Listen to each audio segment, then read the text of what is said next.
बहुत पुराने समय की नहीं, मगर आज से कई साल पहले की बात है। उत्तर भारत के एक छोटे से शहर शिवनगर में एक तांगे वाला रहता था। उसका नाम था मोहन। उम्र कोई 25 साल, दुबला पतला शरीर, सांवला चेहरा और आंखों में ऐसी गहराई जैसे हर रात किसी दर्द से लड़कर सोता हो। मोहन का तांगा पुराना था, लकड़ी घिस चुकी थी, पहिए कई जगह से टूटे हुए थे और घोड़े की पसलियां साफ दिखती थी। पर उस तांगे में मोहन की पूरी दुनिया बसी थी। मोहन का बचपन कभी बचपन जैसा नहीं रहा। जब वो सिर्फ 8 साल का था, उसके पिता, जो खुद भी तांगा चलाते थे, एक रात तेज बुखार में तड़पते हुए मर गए। इलाज के पैसे नहीं थे। मां ने अपनी चूड़ियां बेची, मगर तब तक देर हो चुकी थी। पिता की चिता की आग अभी ठंडी भी नहीं हुई थी कि मां पर जिम्मेदारियों का पहाड़ टूट पड़ा। 2 छोटे भाई, एक बीमार सास और खुद का कमजोर शरीर। मां दिन में दूसरों के घर बर्तन मांजती और रात में मोहन के सिर पर हाथ फेरते हुए कहती, बेटा, तू पढ़ लिख जाता तो अच्छा होता, पर किस्मत। मोहन चुप रहता। वो जानता था किस्मत से ज्यादा गरीबी बोलती है। मोहन को स्कूल छोड़ना पड़ा। 13 साल की उम्र में उसने पहली बार पिता के तांगे की लगाम पकड़ी। घोड़ा बूढ़ा था, पर मोहन उससे बात करता, चल राजा, थोड़ा और चल, आज रोटी मिल जाएगी। लोग तांगे में बैठते, किराया तय करते और उतरते समय अक्सर पैसे काट लेते। मोहन कुछ नहीं कहता। कभी कभी कोई अमीर आदमी तांगे में बैठकर ताना मारता, अरे इतना धीमा तांगा, पैदल चलना बेहतर था। मोहन मुस्कुरा देता, मगर अंदर कुछ टूट जाता। एक शाम की बात है। बारिश हो रही थी, सड़कें कीचड़ से भरी थीं। मोहन तांगा लेकर स्टैंड पर खड़ा था कि एक लड़की दौड़ती हुई आई।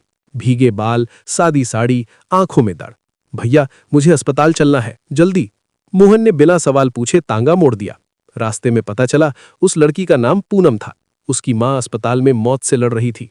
मोहन ने तांगा ऐसे दौड़ाया जैसे खुद उसकी मां तड़प रही हो। अस्पताल पहुंचते ही पूनम रोते हुए बोली, भैया, पैसे पूरे नहीं हैं, कल दे दूंगी। मोहन ने सिर झुका लिया, बहन, मां पहले, पैसे बाद में। पूनम की मां बच गई, मगर अस्पताल का बिल बहुत बड़ा था।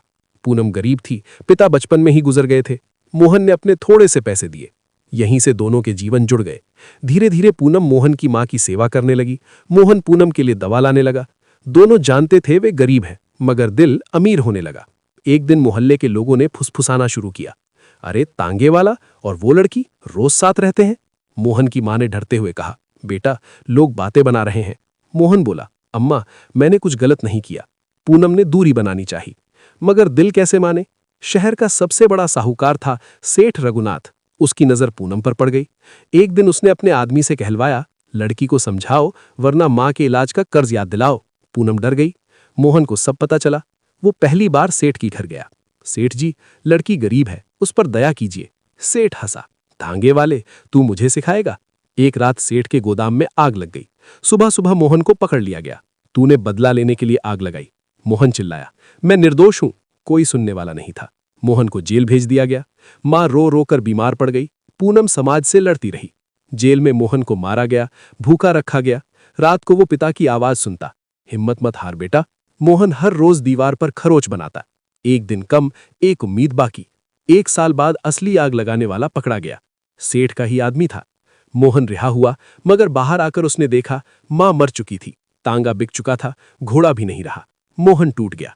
पूनम ने उसका हाथ पकड़ा। हम सब खो चुके हैं, पर एक दूसरे को नहीं। मोहन रो पड़ा। दोनों ने शहर छोड़ दिया। एक नए कस्बे में छोटा सा ढाबा खोला। नाम रखा तांगे वाले की रसोई। आज भी लोग कहते हैं उस ढाबे के खाने में संघर्ष, आंसू और सच्चे प्यार का स्वाद है।